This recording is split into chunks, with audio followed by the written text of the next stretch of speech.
Pessoal, estamos aqui hoje no Instituto de Direito Público, tendo a oportunidade de bater um papo com um professor reconhecidamente, um dos maiores professores daqui de Brasília de filosofia, professor Norberto Mazai, que vai nos ensinar a entender melhor questões de ética, questões relacionadas à filosofia.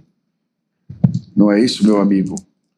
Paulo Moraes. Eu já estou aqui bem aberto a receber as informações. Confesso que são temas de extrema relevância, que não têm autoridade sobre o conteúdo e gostaria de aprender, e acredito que várias pessoas que estão nos acompanhando também têm a intenção de entender um pouco mais sobre o sistema, sobre como temos as percepções hoje, como está correto, quando está errado, o que a gente precisa melhorar. Então é muito interessante. E desde já agradeço por estar disponibilizando o seu tempo, o seu notório conhecimento para engrandecer nosso podcast. Seja bem-vindo. Obrigado. E contar primeiro um pouco da sua história como professor e por que a filosofia é tão importante na nossa vida. Bem, então agradeço já de antemão aos meus amigos aqui pelo convite, né, para falar de temáticas tão importantes para a vida do ser humano. E não só para a vida do ser humano, mas para todos aqueles que realmente desejam ir além do senso comum. Você bem falou, né, da questão do aprender e do ensinar. Eu costumo dizer que ninguém ensina, provoca-se. E uma vez você provocado, você vai alcançando aí o universo de possibilidades de crescimento. Sua pergunta, né, doutor Mário, a questão propriamente, como começou a minha vida de docente, de professor? Eu digo que a minha vida de docente, de professor, foi por acaso.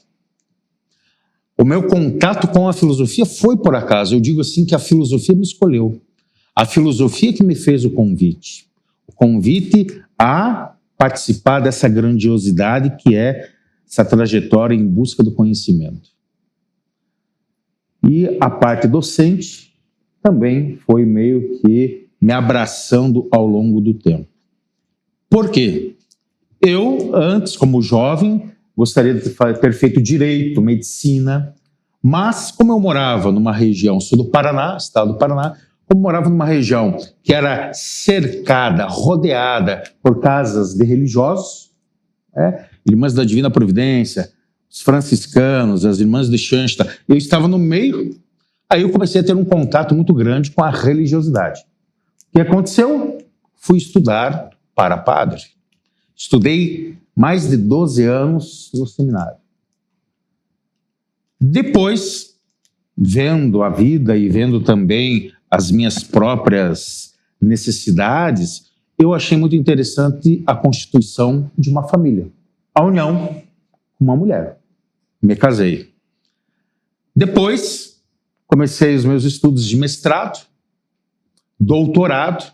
Aí, nesse interim, é que eu fui começar a me apaixonar pela docência. Antes eu dava palestras, etc., mas nada com referência à docência.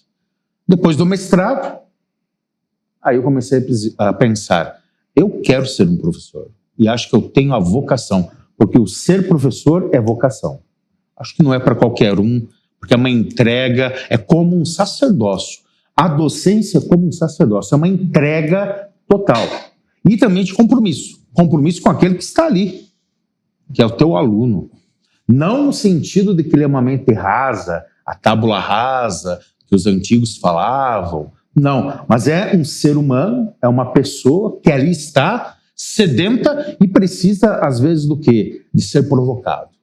Ser provocado para que busque algo a mais do que ele já tenha angariado na sua vida até adentrar na universidade. E a universidade é o ponto central, o ponto motriz, nodal, para que essa pessoa evolua e que ela comece a criar conhecimento.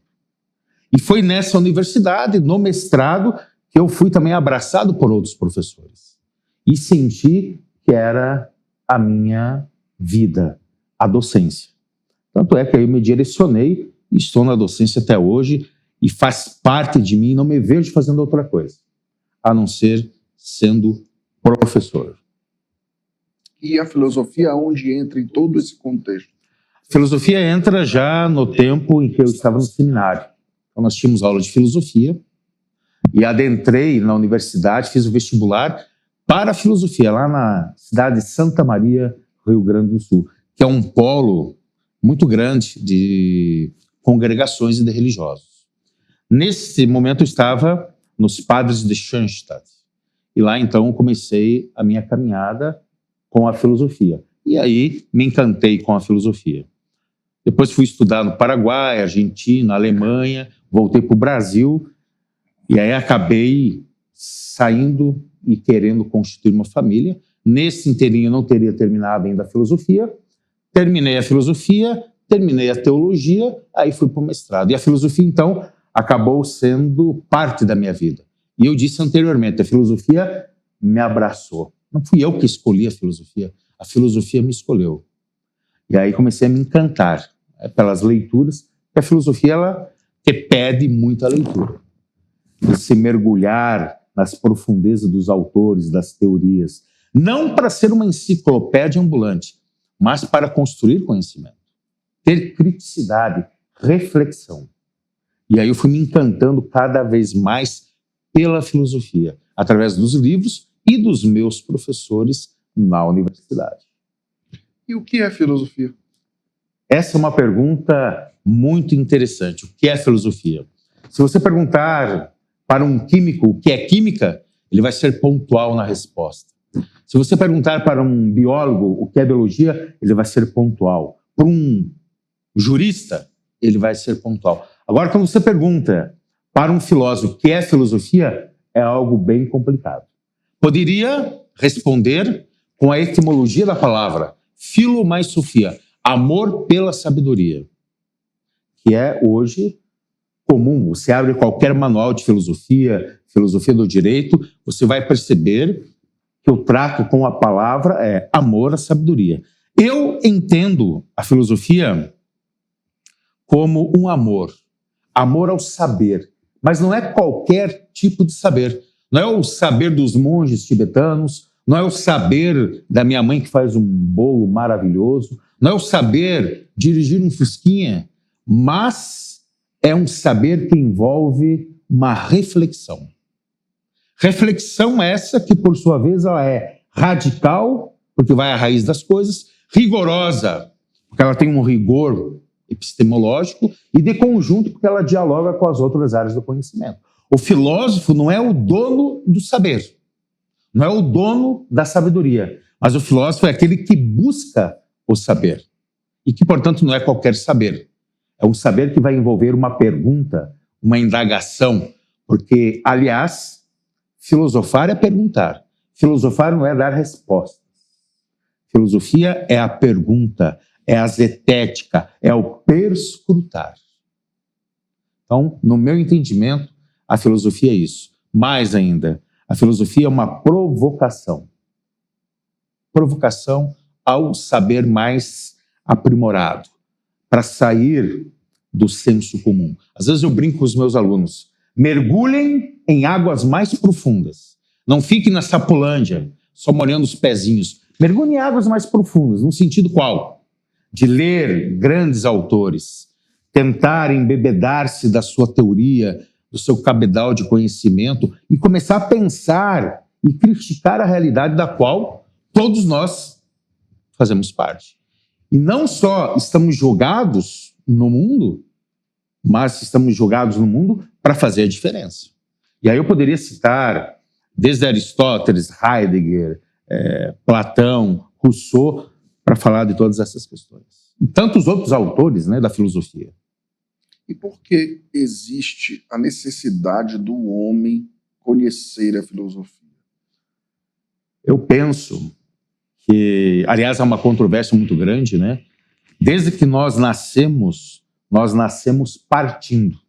Partindo para onde? Não sabemos. Nenhum de nós aqui sabe para onde vamos. Mas nós sabemos que devemos conhecer. Então, a pergunta sempre vai ser uma pergunta de querer ir além do dado. E por que, então, filosofar? Qual a necessidade da filosofia? Aí é uma questão importante. Alguns vão dizer, a filosofia não tem utilidade. Filosofar é a mesma coisa que entrar num quarto escuro procurando um gato preto que não está lá. Mas a filosofia não é algo que tem a ver com utilidade. Filosofia não é algo que é útil para que você ganhe um debate, não é útil para que você tenha um cabedal enciclopédico. Não, a filosofia é para o crescimento pessoal, é para ir transcender o dado. Aristóteles, ele fala que a filosofia ela começou com um talma. E o que é o talma grego? É o espanto, a admiração, a perplexidade diante do dado. E hoje, as pessoas são acometidas pelo talma? As pessoas ainda ficam perplexas diante do novo? Diante das coisas? Ou as pessoas caminham sem mais ficarem perplexas? Ah, roubaram mais milhões ali, mataram mais um. É comum. Não é comum. Entrando nessa seara, essa questão de hoje utiliza muito a relativização de tudo. Como que você vê essa situação do relativismo? Hoje tudo, a ética é relativa, a moral está relativa. Então vários conceitos que norteava a sociedade se tornou relativo. Como tu vê isso? Excelente pergunta e também muito delicada. O relativismo. O relativismo, penso eu, que seja aquela questão de você olhar para o próprio umbigo. É bom porque é bom para mim. Se não for bom para mim, não é bom. Então isso é uma espécie de relativismo. Eu relativizo tudo à minha pessoa, ao que eu quero. E aqui a gente pode se reportar lá na Grécia, século V, IV antes de Cristo, lá com nada mais, nada menos, com Sócrates e, na verdade, Protágoras. Protágoras já dizia, o homem é a medida de todas as coisas. Eu sou o centro. Tudo em relação a mim. Isso é uma espécie de relativismo. Já Sócrates, por sua vez, disse o quê? Uma vida não refletida não merece ser vivida. Então, ele traz a reflexão, a inquietação, e não que eu sou a medida de todas as coisas. O relativismo leva esse grande perigo de nós relativarmos tudo, e tudo é relativo àquilo que eu penso. Mas aquilo que eu penso não necessariamente é o real, é a verdade. E por isso é algo muito delicado. E aí falar em ética, o Mário Sérgio Cortella tem um livro muito interessante que o título diz assim, Ética e Vergonha na Cara. Então, junto com a ética, muitas pessoas dizem que tem ética, mas não tem vergonha na cara. Continua fazendo tudo aquilo que não deveria fazer. Mas aí a gente tem até que entender o que é a ética desde um ponto de vista filosófico. A ética é uma reflexão. A ética é a reflexão sobre o agir humano, sobre a conduta humana. Então, a moral são os costumes. A ética é a minha pergunta, a minha reflexão sobre o meu agir, sobre o meu ato, sobre o meu hábito. E as pessoas hoje, às vezes, confundem ética com moral e, às vezes, deixam de perguntar sobre o seu ato. E isso é ética. Fui ético nesse ato ou não? A ética não vai dizer o que é certo e o que é errado, mas a ética vai perguntar, vai querer entender. Essa é a questão. Então, a ética é algo bem filosófico. Acho que os que nós percebemos, e aí vem essa reflexão, é que, ao que me parece, existe uma ética em cada momento e em cada situação temporal na sociedade. Será que antes roubar não era ético, mas hoje é? Isso pode acontecer? Essa ideia da dominação, não, mas transformar aquilo numa conduta já moral, né? Já tornar um costume, né? Vamos para uma situação muito esdrúxula, eu acho. Corrupção pode ser ético? Jamais. Jamais. E a ética, no meu entendimento, ela é atemporal. Ela não é temporal. Ela é atemporal. Por que ela é atemporal? Porque a ética, ela acompanha o ser humano desde os primórdios da humanidade. Só que este homem, ele deixou-se desviar-se do caminho. Não é que nós perdemos a ética, mas nós fomos seduzidos por outras questões. E essas questões passaram a ser éticas, quando na verdade não são. Porque elas ferem a conduta humana. Ferem mais do que a conduta humana, os relacionamentos humanos. E o próprio ser humano. Então, uma vida sem ética não merece ser vivida. A ética é atemporal. A ética não pode servir ao que eu desejo. Por isso, Kant, aquela mudança de costume não iria, teoricamente, mudar a questão ética. Não, no meu entendimento, não. A ética é atemporal. Vou dar um exemplo. Hoje nós vivemos, né? Sempre vivemos com a corrupção. Hoje está muito mais, talvez, jogado na mídia a ideia da corrupção, há muito mais vigilância sobre essas questões através dos meios de comunicação. Antes também havia corrupção. Sim. Então, o problema é o mesmo. A roupagem é diferente. Mas aí a gente não parte não parte da questão da legalidade, porque a gente vai vir a legalidade, a moral e a ética. São três situações diferentes. A partir do momento que uma conduta se torna, vamos supor, droga, é moral hoje fumar maconha? É lícito? É lícito. Aí vai para a questão legal. Ou mesmo é ético. Aí a gente teria 3 pontos a se analisar. Todavia, daqui a 20 anos, essa conduta pode ser incorporada pela sociedade, pelos costumes. Aí como ficaria esses 3 pilares? A legalidade, a moral e a ética sobre o mesmo fato hoje dito como ilegal, imoral e a ética. A ética vai nos ajudar a perguntar sobre essas questões, não só no momento em que está acontecendo, mas também a ética é um momento, uma possibilidade de mudança, de ir além desses posicionamentos, ou seja, um crescimento. Pegando a tua mesma via de raciocínio, década de 30, a mulher começou a ter direito ao voto. Antes, ela não tinha direito ao voto. E era normal, ninguém questionava. Até que alguns grupos começaram a colocar na berlinda e a ventilar a discussão. E hoje é impensável dizer que a mulher não pode votar. Hoje, por exemplo, se fala aí da legalização do uso de entorpecentes. É um grande problema. Hoje assusta. E há pontos positivos, pontos negativos sobre essa questão. Mas a ética ela vem justamente nos questionar. Isso está sendo talvez legalizado ou não? Até que ponto é sadio ou não para o ser humano? Estamos certos ou não com relação a isso? Hoje é comum, mas e amanhã?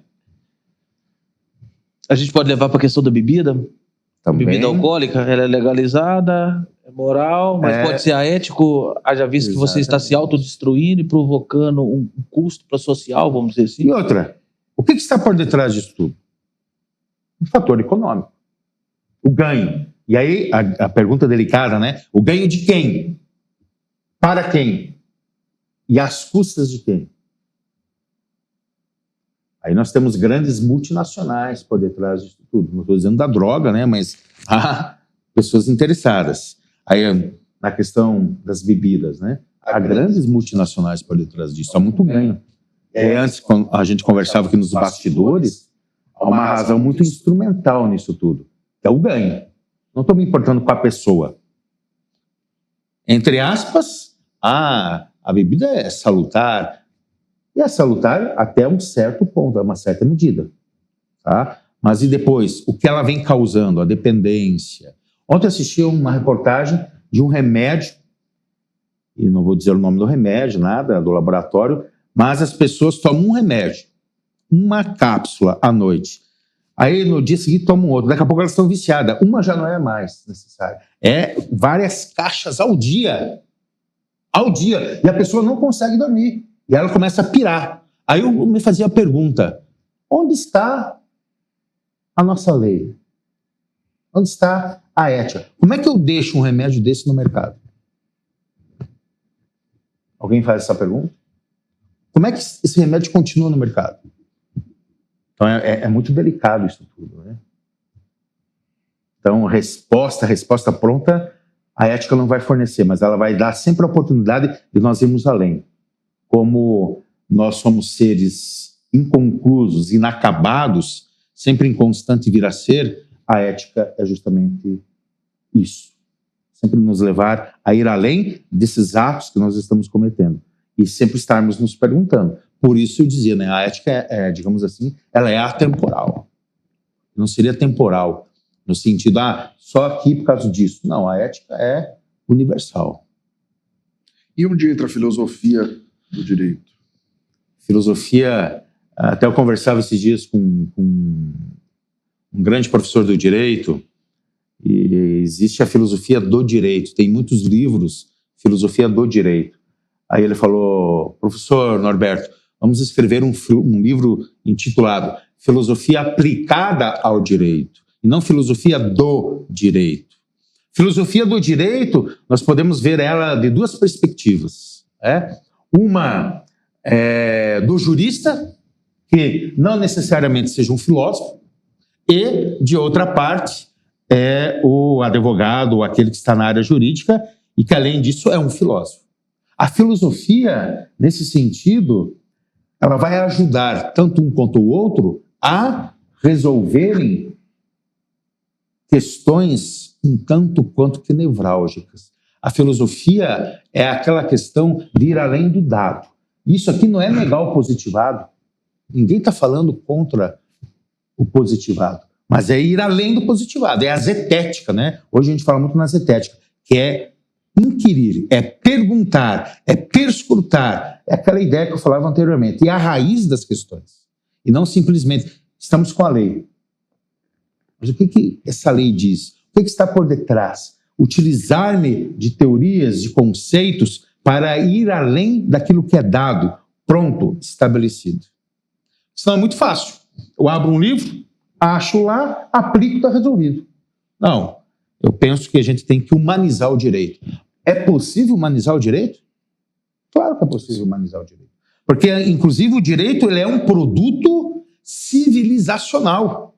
E se ele é um produto civilizacional, é porque ele trata das pessoas, do convívio das pessoas. Então, eu não tenho como só trabalhar com o positivado. É importante? É. É imprescindível? É. Mas eu também posso trazer esse outro lado, da reflexão. E por que não dizer de humanizarmos o direito? Nesse sentido, talvez tenham muitos pensadores que possam ser contra, outros pensadores que podem ser a favor. Eu penso que o direito ele pode ser humanizado. Ir além do positivado, do dado. Não é abandonar o positivado, não é subjugar, mas é ir além. Trazer essa outra possibilidade de engajamento, de leitura do mundo. Tanto é o CNJ, Conselho Nacional de Justiça. O que o Conselho Nacional de Justiça faz aqui, acho que 1 ano, 2 anos, ele está trazendo, ele está suscitando a reflexão. Que os novos magistrados, eles tenham um forte aporte humanístico. E o que é esse forte aporte humanístico? Filosofia, sociologia, antropologia. Até porque, como eu coloquei, o direito é um produto civilizacional. E ele acompanha a civilização. E a civilização vai mudando. Como você me fez a pergunta. O direito também tem que ir mudando, conforme as circunstâncias, mas sempre indo além. Ao menos isso no meu entendimento. E como a ética tem se desenvolvido numa sociedade cada vez que nós ouvimos agora com muita frequência, com as relações líquidas que hoje experimentamos, de uma forma banalizada, difícil de entender, né? As relações líquidas, eu acho essa expressão fantástica para denotar o que nós estamos vivendo hoje. E cada vez mais forte, cada vez mais parece que existe menos amor, menos afeto, menos relacionamentos. E a família também, como se comporta em todo esse contexto. Sigmund Bauman, né, que é o portador, é o dono do conceito, né, sociedade líquida. E aí ele tem até um livro sobre a moralidade e a ética líquida, a vida a crédito, que vira tudo em torno do capital. Sigmund Bauman é brilhante nesse sentido. Essa questão da liquidez, eu penso assim, hoje é válido aquilo que me causa felicidade, aquilo que me causa o prazer. Aí a gente pode voltar aos gregos. O que é felicidade? Felicidade, eudaimonia. A eudaimonia é a felicidade. Inclusive, penso que até o Saul Torin falou talvez disso, ele tem o livro dele, né? Direito à Felicidade. Exatamente. Então nós temos a eudaimonia, que é felicidade para os gregos, Aristóteles traz muito isso. Mas junto com a eudaimonia, ele traz a ideia de koinonia. Koinonia que é comunidade. E uma não está dissociada da outra. A felicidade só vai acontecer dentro da comunidade. Porque o individual não pode sobrepor-se ao coletivo. Aristóteles. Não é Norberto, Aristóteles. O individual não pode sobrepor-se ao coletivo. E hoje, infelizmente, nós vivemos numa sociedade altamente individualista, relativista e líquida. Porque tudo é líquido. Tudo se esvai nas nossas mãos. Nós perdemos, ao meu entendimento, o valor das questões, o valor das coisas. Vou parafrasear aqui Immanuel Kant.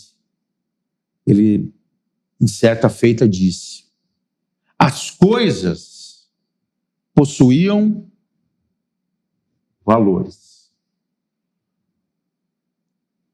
preço. O homem, dignidade. Hoje, as coisas possuem dignidade e o homem, valor, preço. Qual é o teu preço? Porque hoje tudo se precificou. E aí virou uma liquidez que perdeu seus valores. Tudo é relativo ao que eu quero, à minha felicidade. Só que a felicidade não está nas coisas. A felicidade está no interior. A felicidade está na alma, no caráter. E agora, como você vai falar isso numa sociedade que prima, que pauta, que desenvolve essa ideia de que esses valores talvez não sejam os melhores valores? Como é que eu, professor, ou eu, enquanto professor, entro numa sala de aula e falo sobre política. A política lá é o modelo dos gregos, ligado ao bem comum, essa eudaimonia, essa koinonia. Eles não conseguem, às vezes, entender. Por quê? Porque hoje o mundo é outro. Os valores são outros. Será? As coisas estão presas aonde? Na matéria e não no ser. Inclusive, um dia nós conversávamos, né, doutor, a questão propriamente dita, né? Hoje vale mais o ter do que o ser. E aí eu sou jogado no mundo, mas eu tenho uma existência inautêntica, ao invés de eu ter uma existência autêntica, como diz Martin Heidegger, um grande filósofo alemão. Nós estamos jogados no mundo, nós somos um Dasein, né, um ser aí. Deveríamos ter uma existência autêntica, mas nós temos uma existência inautêntica. Vivemos no líquido, e se esvai, nada é duradouro. E onde está a autenticidade das pessoas? E aí entra todas essas outras questões, a corruptibilidade e tantas outras coisas. Ao que me parece, houve uma disruptura, uma dicotomia. Inclusive, nós estamos verificando no dia a dia até sentimentos de solidariedade, sentimentos assim bons dos homens. Nós temos identificado que existe por exemplo, prevalência, isso nós vivemos muito na imprensa, prevalência da construção de monumentos, de estádios, ao invés de recursos humanos, recursos para ajudar seres humanos. Nós, numa saga talvez doentia, de construir palácios, de festas, e parece que essa coisa tem ficado distante. Parece que cada vez com essa política, a gente vai se afastando. Talvez se fosse um plano universal de afastar essa situação. As valorações, você vê hospitais sem remédios e festas nababescas e tudo isso, mas isso na Grécia Antiga também existia. Isso é um sinal, então, característico do ser humano. O homem precisa se revisitar. Rousseau é um filósofo muito brilhante nesse sentido, né? Ele convida o homem a voltar ao estado de natureza. Mas a volta ao estado de natureza não é andar de quatro patas, viver no recôndito de uma floresta. É voltar-se a si mesmo e buscar a inocência perdida. Rousseau fala, o homem é bom por natureza. A sociedade que é o corrompe. E ele vai dizer, corrompe o homem a partir de qual momento? Quando o homem começa a se comparar com o outro. O senhor tem um óculos mais bonito que o meu. Por que ele tem um óculos mais bonito? Eu quero também. E aí a gente começa a se degladiar. Porque o senhor tem, eu quero. E o Rousseau é mais claro ainda, né? A partir do momento que o homem cercou um pedaço de terra e disse isso é meu, começou o quê? A desigualdade entre os homens. Então tudo tem a ver com a comparação. E dentro dessa comparação vem a corruptibilidade, digamos assim, total do ser humano. Por isso o homem tem que se revisitar, retomar as rédeas do seu ser. Hoje, essa questão da comparação remete àquela primeira gravação, onde ele disse sobre o muro de Berlim, quando derrubou o muro de Berlim, e as pessoas que não tinham nada, começou a ver as pessoas que tinham muito, isso causou um número de suicídio muito grande, porque eles sentiram, sim, aquela questão, aquela percepção de não ter nada, vendo que os outros tinham tudo e que eles tinham uma colocação, uma visão errada da realidade. Então, ou seja, ele pega a percepção do outro e coloca ela como verdade absoluta. Ocasionando muito interessante, é uma percepção muito, muito similar à que nos foi apresentada hoje cedo. Exatamente, a comparação. E aí ocorre aquilo que o senhor bem colocou. Talvez haja a questão do tijolo, a pedagogia do tijolo. Vamos deixar obras. Mas e o ser humano? Eu morei na Alemanha no ano 2000. E lá eu pude perceber, no ano 2000, que havia o quê? Muito recurso econômico, mas não havia o recurso humano. Você entrava, às vezes, nas igrejas, em outros, muitas pessoas já idosas. E os jovens, às vezes, muito aquém das perspectivas. E aí, o que acontece? Tínhamos o recurso econômico, mas não tínhamos o recurso humano. Por quê? O econômico não resolve tudo. É uma grande parte, mas o humano é que resolve. E você bem colocou, meu caro amigo, a questão de sermos mais humanos, a solidariedade. Mas não uma solidariedade, talvez, mecânica, uma solidariedade um tanto quanto que instrumental, com vistas a alguma coisa, com vistas a um ganho, mas uma solidariedade real, concreta. Aí o Immanuel Kant, grande filósofo alemão, ele fala do imperativo categórico. O que é o imperativo categórico? Muito usado no direito. Age de tal forma que a tua ação seja uma ação universalmente aceita. É um imperativo categórico. Não é um imperativo hipotético.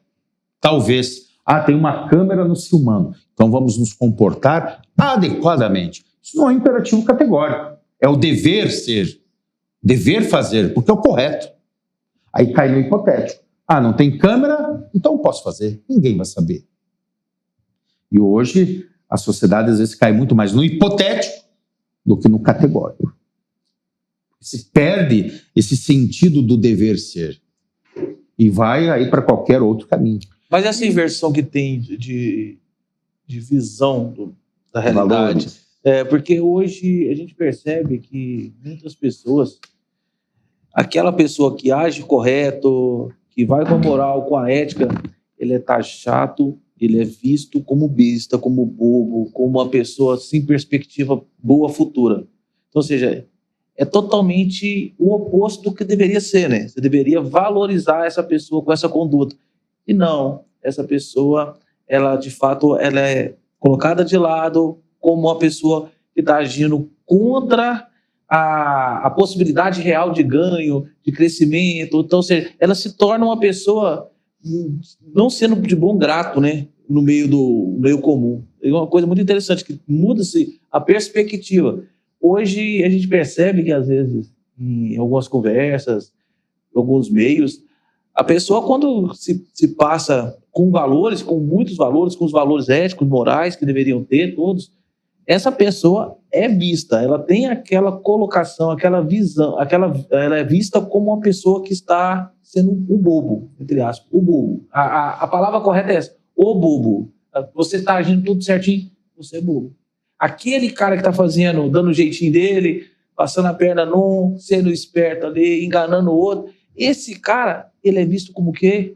O esperto. Parece que esse vai se dar bem, e aquele que tem ética e moral vai se lascar no futuro, usando um termo chulo. E de fato, desculpa. E complementando isso, para ajudar nessa reflexão, e ainda mais gravoso, é que o bobo, o que age com ética, muitas das vezes, e eu já pude presenciar isso, ele é punido, não satisfeito com a exclusão, ele é punido pela sociedade porque ele não entrou naquele grupo, porque ele não fez aquilo. Isso nós vimos em cargos públicos, nós vimos em sociedade. Realmente é um temor muito grande em relação a que nem mais ético a pessoa pode ser, porque corre o risco de ser discriminado e ser punido e ser isolado socialmente. Ser isolado socialmente. Hoje, como eles usam, né, há uma terminologia na rede social, né, que é cancelado. É cancelado. Essa ideia que você colocou me lembra muito Rui Barbosa, o grande patrono do direito. Né? Certa feita, Rui Barbosa disse: de tanto ver triunfar as nulidades, o homem chega a ter vergonha de ser honesto. Exatamente. E aí é um grande problema. E às vezes, por exemplo, aqui em Brasília, anos atrás, foi o zelador dos banheiros do aeroporto achou uma mala cheia de dinheiro. E ele pegou a mala, foi lá e devolveu. E virou notícia aqui em Brasília. Sim. Virou notícia. Zelador acha uma mala cheia de dinheiro e devolve. O comentário que deve ser interessante. Aí perguntaram, ele virou notícia porque ele era honesto. Se ele não fosse honesto, ele não teria virado notícia. Talvez. Aí perguntaram, isso aqui é muito mais do que anos de salário que o senhor ganharia, por que o senhor não pegou e não levou? Porque não é honesto. Então, não é meu, não é meu. Por isso eu devolvi. E qual a visão? O interessante é a visão, a percepção que as pessoas têm desse indivíduo. E um detalhe, ele não ganhou recompensa alguma, mas devolveu. Então, falar disso é um tanto quanto assustador, né? Ainda há pessoas assim? Claro que há. Mas tudo leva as pessoas a não terem esse comportamento. Mas isso é tão notório que se tornou exceção. Essa conduta é a conduta de exceção, que deveria ser regra, é exceção. Exatamente. Mas como nós podemos nos acostumar, por exemplo? Eu, na minha cidade, Belém, tantos anos vendo as mesmas realidades. É isso que me choca. Mas parece que não tem mais efeito social ou colateral. Uma marquise cheia de ratos, com crianças. Existem marquises em Belém que eu conheço há mais de 30 anos que servem de moradia para mendigos e isso nunca muda. Então, isso me faz refletir que também nós somos responsáveis por tudo isso. Por mais que nós tenhamos em mente de que aquilo não é nosso problema, problema dos outros ou é problema social, mas isso traz uma consequência. Mas cada vez, professor Norberto, eu acho que as pessoas estão cada vez mais distantes. Elas nem sequer mais olham, nem sequer mais se importam e ainda podem causar até um acidente e passar por cima sem qualquer remorso. É uma coisa absurda. Nós estamos vivendo, não sei, ou revivendo, coisas absurdas em que o ser humano tem um valor muito ínfimo mesmo. É um ditado antigo que você repetiu, né, que a pessoa vale pelo que tem e não vale pelo que é. Continua isso mais atual do que nunca, e mais grosseiro, e mais... E até nós vivemos em algumas argumentações e algumas inserções, mas parece que a situação não muda. E na educação, essa situação ainda tende a piorar, e muito, quando eu me deparo com algumas crianças, por exemplo, de uma escola particular em Belém, que falam: me dê 3 desejos seus, eu quero ser rico. E, além disso, quer dizer, ele não tem a noção dele quer ser. Não, não, mas você tem que ser médico, tem que ser filósofo, não, eu quero ser rico. Como se aquilo fosse uma profissão. E, para terminar esse pensamento, a ideia dessas pessoas não é mais trabalhar como foi repassado pelos nossos pais, pela grande maioria dos pais, ou há 50 anos atrás, em que você conquistava as coisas as coisas materiais como uma consequência através de um fruto do seu trabalho árduo durante longos anos. Hoje não, hoje é ostentação. Hoje, para terminar, o interminável, nós vemos situações até mesmo das pessoas humildes, porque antes nós cantávamos rock nacional tendo como pano de fundo as questões sociais. Hoje, as próprias pessoas humildes, elas cantam ostentação. E as pessoas humildes que passam fome ou que tenham limitações a nível de plano de saúde, a nível de coisas básicas, elas admiram a ostentação. Que loucura!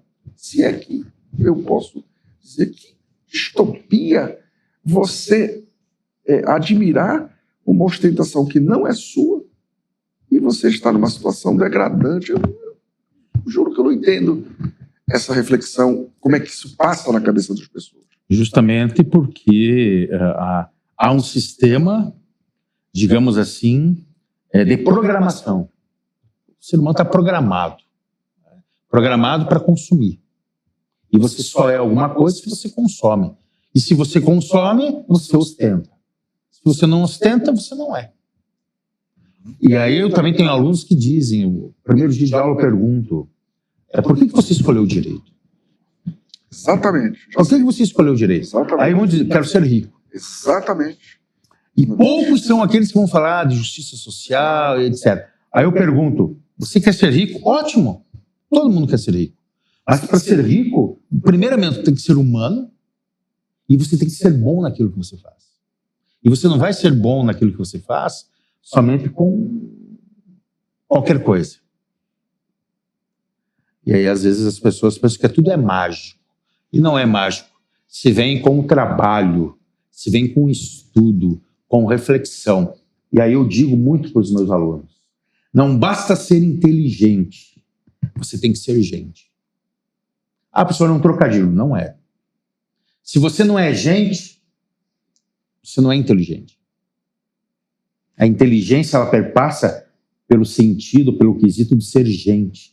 E eu não posso hoje passar desapercebido diante de uma realidade brasileira e também mundial da pobreza, da fome no mundo. Olha o Brasil, quantas terras improdutivas que poderiam ser produtivas. E aqui não é entrar nos sem terras ou não, é entrar na possibilidade de as pessoas produzirem para poder comer. Quantos, até a questão aí é muito complicada, né? De você produzir alimentos para as pessoas que não têm. E elas mesmas produzirem. Aí, há preparação, há incentivo para essas pessoas? Quando eu estive na Alemanha, eu percebi uma coisa muito interessante, que me chamou a atenção. Alguns moradores de rua, eles recebiam uma certa, digamos assim, mesada por mês. Eles tinham abrigo à noite, onde tinha garantido a comida, café da manhã. Durante o dia eles pegavam o dinheiro deles, alguns lá encostados com a cachaça naquele pacote, né, tomando sua cachaça.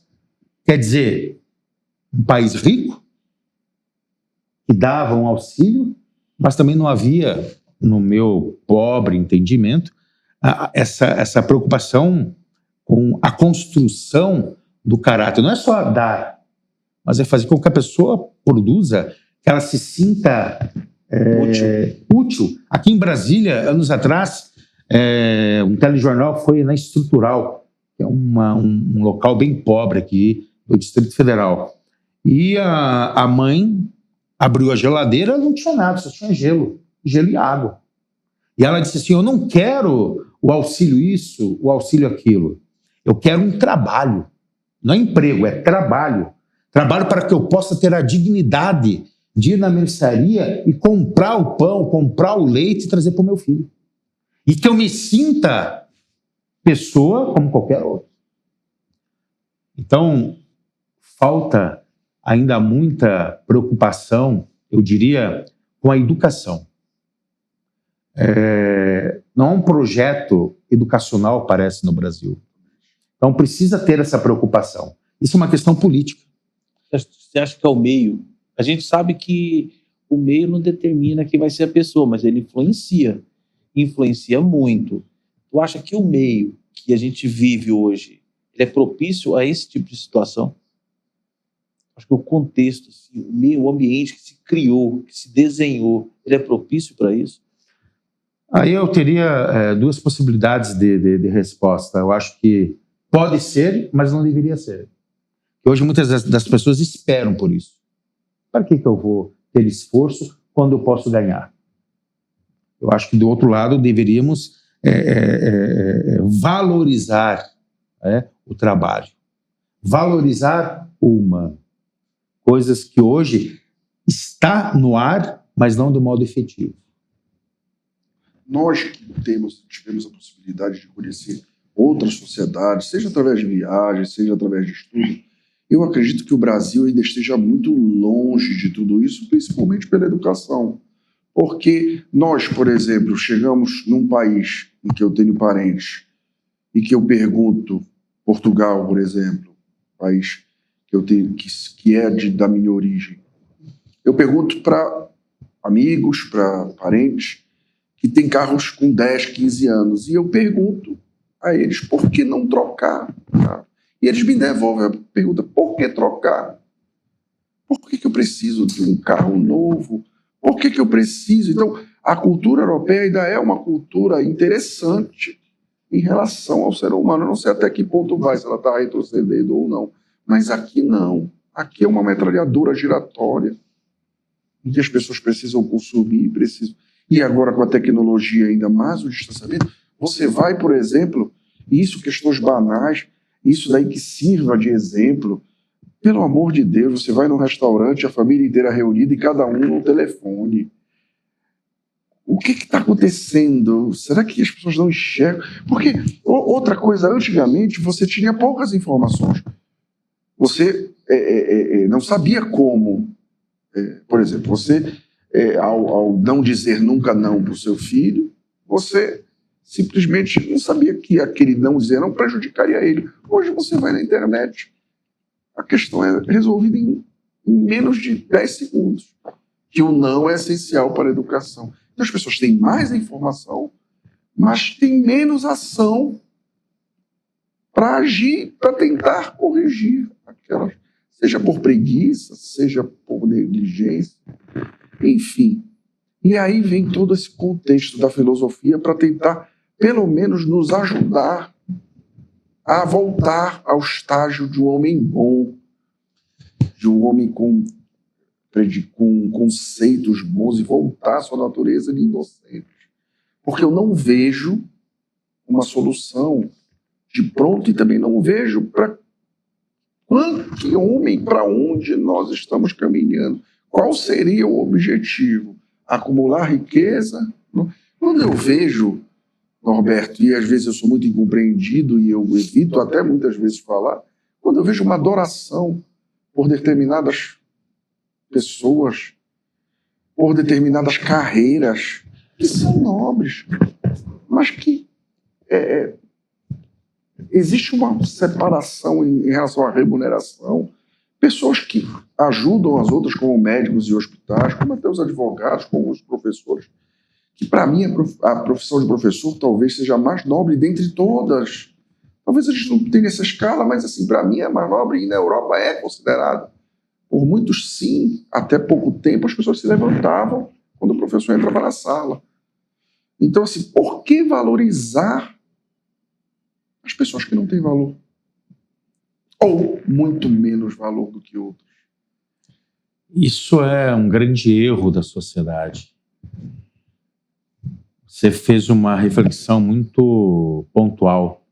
Nós somos muito bem informados, mas informação não é formação. Não adianta eu ser muito bem informado se eu não tenho uma formação com a informação que eu recebo. Eu tenho que transformar a informação em conhecimento, em valor. Conteúdo, né? Conteúdo. Senão, aí eu posso ter uma rede social de milhões, mas tudo que eu coloco lá talvez seja um tanto quanto que vazio. Sem conteúdo, digamos assim, valorativo, ético, moral, de conhecimento e de reflexão. Não é falar mal disso, não, é importante. Mas, senão, a gente corre o risco de voltar àquilo que havia na antiguidade. Pão e circo. Enquanto tem circo e pão, está tudo resolvido. Aí a pessoa... isso é um clichê, isso já é batido. Não é um clichê, nem é batido. Isso é realidade. Pão e circo. A pessoa quer o quê? O pão e o circo. Eu tendo pão e circo, está resolvido. E as questões essenciais da humanidade passam desapercebidas ou passam num segundo plano. Porque o importante é aparentar ser. E o importante é ter. Isso acaba corroendo, inclusive, as relações. Karl Marx, grande Karl Marx, certa feita ele disse: o capitalismo é um câncer que corrói as relações humanas. E o capitalismo ele continua corroendo as nossas relações humanas. Aí você, meu amigo, tem um iPhone aí 14, logo já vem o 15. Não, você quer despachar o 14, porque o 14 não resolve. Não, eu ponho a chave do meu carro. Não, eu não tenho um Porsche, não tenho uma Ferrari, tenho um Fusquinha. Ou eu entro em determinado local, todo mundo muito bem vestido, e eu entro normal. Quem é esse cara? Um filósofo. Não é autoridade. Um filósofo. Professor. Poxa. Exatamente. Então, há um contrassenso. As pessoas não adianta, a grande maioria não tem mais admiração pela cultura, pelo que você é. Se a gente pegar uma ferramenta muito fácil da gente metrificar tudo que vocês estão falando aqui, é vocês ir para a rede social. Tem excelentes professores, excelentes pessoas que criam conteúdos, não informações avulsas que não vai agregar nada. Pessoas que estão criando conteúdo que poderia modificar, poderia ajudar. Aí você vai ver a visualização. Você acha que as pessoas estão visualizando esse conteúdo que vai agregar na vida deles, ou eles vão ver uma dancinha no TikTok, onde não tem nem sequer uma palavra? Como teve uma ocasião aqui no Brasil há pouco tempo, né, que ao meu ver foi muito triste, revoltante, e que revoltou a sociedade brasileira, quando uma determinada artista falou, né, que professor é um pobre, professor é um coitado. Quando ela faz um show de 1 hora, 2 horas, ela ganha 100, 200 mil, o professor ganha o quê? Vai morrer trabalhando para ganhar 200 mil. Olha a mentalidade. E as pessoas vibram. E reconhecem a sua importância. E reconhecem a importância daquele artista. Exato. E daquela situação. É impressionante. As músicas, como eu falei há pouco, simplesmente eu não consegui entender por que essa mudança de hábito. É como o professor falou. É programado. Eu acho que existe uma cultura de programação e reprogramação da sociedade que a leva para o abismo ou que a leva para uma situação. Por exemplo, a família. A família hoje é vista praticamente como um inimigo. Não, você ter uma família é você ser retrógrado, é você não... brega. Você sair com a família? É uma coisa... qual é a utilidade? Qual é a alegria que você tem sair com o filho, conversar com o filho? Ficar, não tem alegria, tem coisa mais chata do mundo do que Você ficar com a família no dia de domingo? Em 1924, na Alemanha, surgiu a Escola de Frankfurt. Tá? A primeira geração, depois logo a segunda geração. E uma das temáticas da Escola de Frankfurt é essa: existe uma indústria cultural e uma cultura de massa. Uma indústria cultural, que é hoje o quê? A indústria do entretenimento. E uma cultura de massa. Rádio, televisão, hoje os meios de comunicação, e que soltam aquelas mensagens, e aquilo acaba adentrando na tua mente como sendo normal, como sendo bom. E quando de fato não é. Então a pessoa acaba sendo as arruelas de uma grande máquina. Você não é mais pessoa. Você é algo mecânico, você é uma peça. E se não está funcionando, troca, joga fora. Exatamente.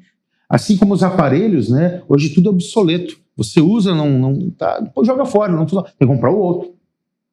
Porque o outro é melhor. O outro... Mas você já não resolveria o problema se outro resolveria. Não, mas se diz, se coloca na mente, se faz toda uma programação, não, esse é o melhor.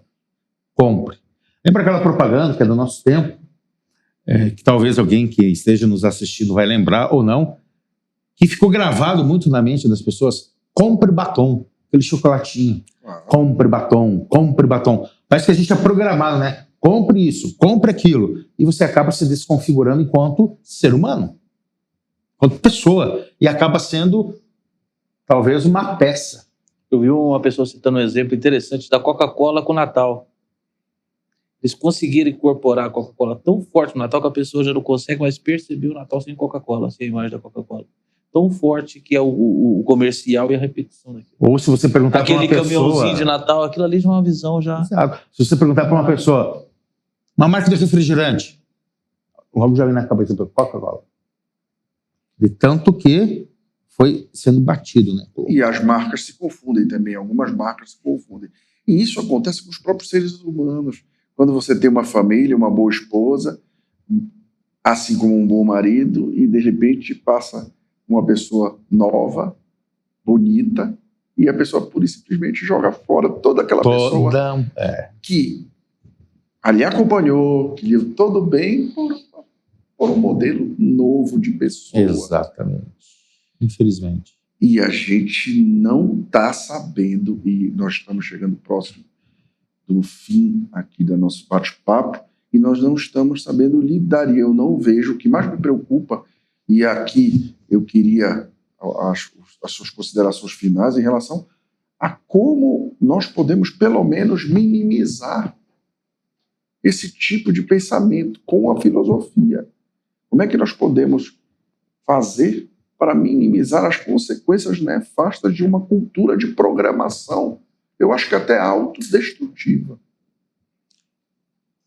Penso que a filosofia é uma grande ferramenta, um grande instrumento.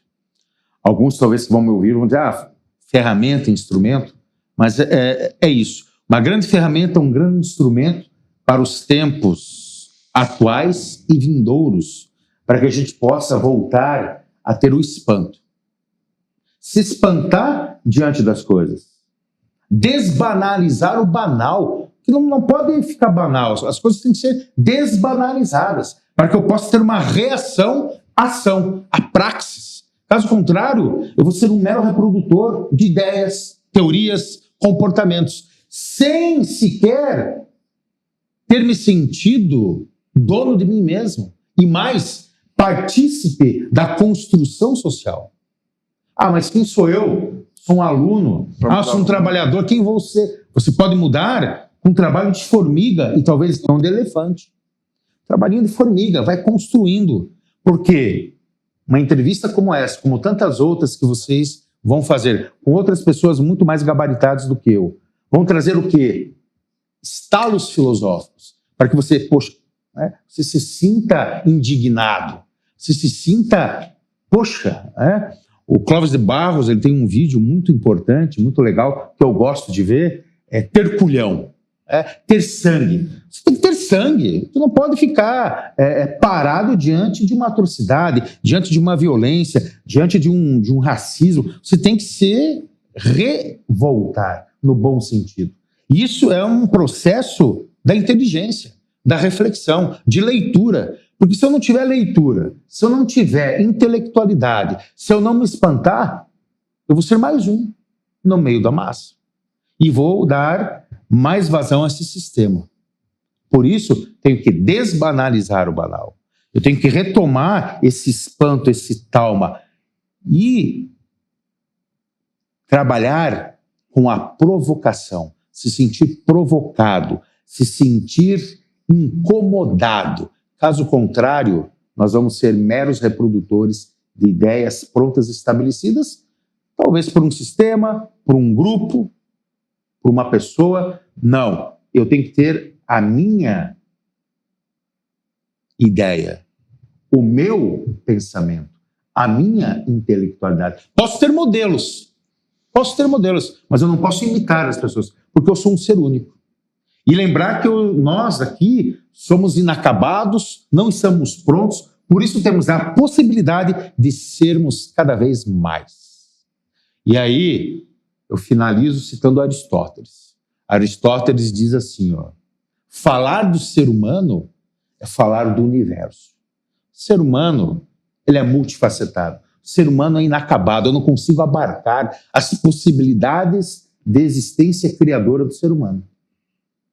Por isso nós somos portadores de uma palavra que é muito interessante e que vai nos distinguir dos outros animais, que é a perfectibilidade. Nós somos os únicos seres capazes de transformar a natureza. O animal não transforma. Mas nós, seres humanos, dotados de racionalidade, podemos transformar a realidade. Então falta o quê? Vontade. Vontade, desejo, para não ser uma nulidade.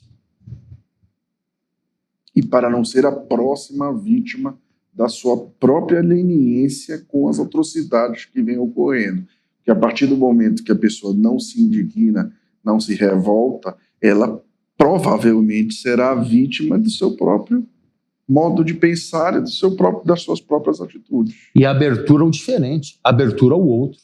Exatamente. E outras formas de existência. Bom, professor sensacional. Eu que agradeço. Agradeço desde já. De um papo muito obrigado desse nível intelectual. Já estamos aqui pensando no retorno e você já está convidado a participar novamente com a gente. Foi sensacional, agregou bastante para mim, né? No meu caso, eu aqui saio uma pessoa bem melhor, com mais senso de reflexão. E o pessoal que nos acompanha também, espero que tenha agradecido e levado um conteúdo, como a gente mencionou aqui, modificador para todos eles. E tenham se sentido provocados a sair daqui melhor do que estavam antes de nos ouvir.